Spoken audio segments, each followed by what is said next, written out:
നോക്കാം top headlines.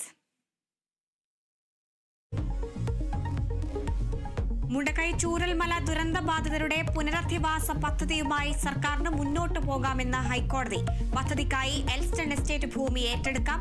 26 കോടി രൂപ നഷ്ടപരിഹാരമായി കോടതിയിലുടൻ കെട്ടിവെക്കണം. പുനരധിവാസം സമയബന്ധിതമായി പൂർത്തിയാക്കണമെന്നും ഡിവിഷൻ ബെഞ്ച്. പോലീസിനെതിരെ ഗുരുതര ആരോപണവുമായി കോഴിക്കോട് ചെറുവണ്ണൂരിൽ ആസിഡ് ആക്രമണത്തിനിരയായ പ്രവിശ്യയുടെ മാതാവ്.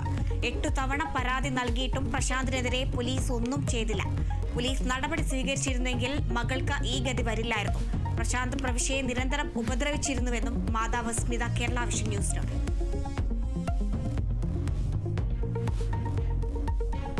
സംസ്ഥാന BJP അധ്യക്ഷനായി രാജീവ് ചന്ദ്രശേഖർ ചുമതലയേറ്റു. ഔദ്യോഗിക പ്രഖ്യാപനം നടത്തി കേന്ദ്രമന്ത്രി പ്രഹ്ലാദ് ജോഷി.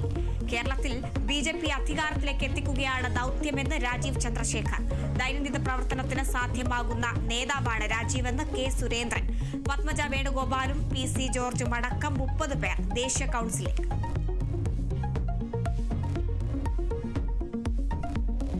കണ്ണൂരിലെ BJP പ്രവർത്തകൻ സൂരജ് കൊലക്കേസിൽ 8 പ്രതികൾക്ക് ജീവപര്യന്തം തടവ്. ശിക്ഷ 2 മുതൽ 9 വരെയുള്ള പ്രതികൾക്ക്. 11ാം പ്രതി പ്രദീപിന് 3 വർഷം തടവ്. വിധി തലശ്ശേരി പ്രിൻസിപ്പൽ സെഷൻസ് കോടതിയുടേത്. ശിക്ഷ വിധിച്ചത് 19 വർഷത്തിന് ശേഷം. പാർട്ടി മാറിയെടുത്തത് 2005 ഓഗസ്റ്റിൽ.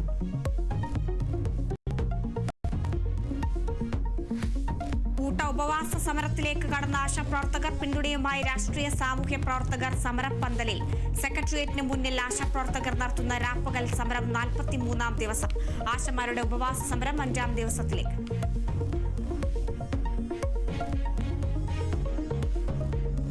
PV അൻവറിനെതിരായ ഫോൺ ചോർത്തൽ ആരോപണത്തിൽ കേസെടുക്കാൻ തെളിവുകളില്ലെന്ന് പോലീസ് റിപ്പോർട്ട്. മലപ്പുറം DYSP പ്രാഥമിക അന്വേഷണം നടത്തിയെന്ന് സർക്കാർ ഹൈക്കോടതിയിൽ. കേസെടുക്കാനാകുന്ന കുറ്റകൃത്യങ്ങൾ ബോധ്യപ്പെട്ടിട്ടില്ലെന്നും സർക്കാർ. മലപ്പുറം DYSPയുടെ പ്രാഥമിക അന്വേഷണ റിപ്പോർട്ട് ഹാജരാക്കാൻ ഹൈക്കോടതി നിർദ്ദേശം.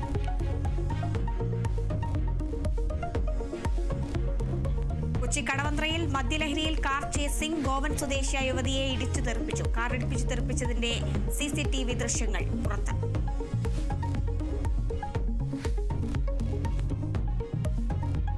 വീട്ടിൽ നിന്ന് കണക്കിൽപ്പെടാത്ത പണം കണ്ടെത്തിയ ഡൽഹി ഹൈക്കോടതി ജഡ്ജിയെ ജോലിയിൽ നിന്ന് നീക്കി. യശ്വന്ത് വർമ്മയെ നീക്കി അടിയന്തര ഉത്തരവിറക്കിയത് ചീഫ് ജസ്റ്റിസ് DK ഉപാധ്യായ. നടപടി കേസിൽ അന്വേഷണം പുരോഗമിക്കുന്നതിനിടെ കേസിൽ വിദഗ്ധരുടെ സഹായം തേടാൻ അന്വേഷണ സമിതി. ജസ്റ്റിസ് യശ്വന്ത് വർമ്മയുടെ ഫോണിലെ തെളിവുകളും കോളുകളും പരിശോധിക്കും.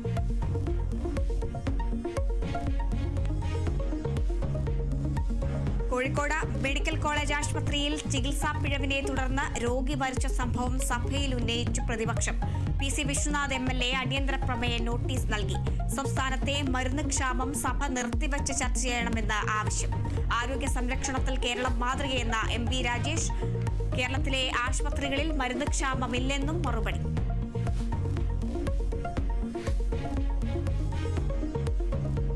അമേരിക്കയുമായുള്ള യുദ്ധത്തിനിടെ കാനഡയിൽ ദേശീയ തെരഞ്ഞെടുപ്പ്. അധികാരമേറ്റതിന് പിന്നാലെ തെരഞ്ഞെടുപ്പ് പ്രഖ്യാപിച്ച പ്രധാനമന്ത്രി മാർക്ക് കാർണി. വോട്ടെടുപ്പ് നടക്കുക ഏപ്രിൽ 28-ന്. അഭിപ്രായ സർവേകളിൽ ഭരണകക്ഷിയായ ലിബറൽ പാർട്ടിക്ക് മുൻതൂക്കം. വോട്ടെടുപ്പ് നേരത്തെയായാൽ ഫലം അനുകൂലമാകുമെന്ന പ്രതീക്ഷയിൽ ലിബറൽ പാർട്ടി.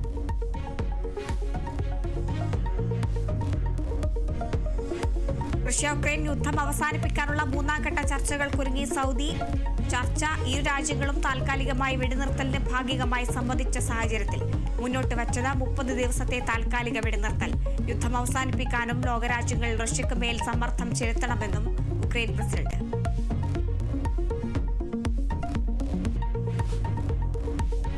ഇന്ത്യൻ പ്രീമിയർ ലീഗിൽ ഇന്ന് Delhi capital Lucknow super Giants പോരാട്ടം. മത്സരം രാത്രി 7:30 വിശാഖപട്ടണത്ത്. ചെന്നൈ സൂപ്പർ കിങ്സിനെതിരായ ആദ്യ മത്സരത്തിൽ മുംബൈ ഇന്ത്യൻസിന് തോൽവി. പരാജയം 4 വിക്കറ്റിന്. മുംബൈ ആദ്യ മത്സരം തോറ്റുമടങ്ങുന്നത് തുടർച്ചയായി 13 സീസണുകൾ.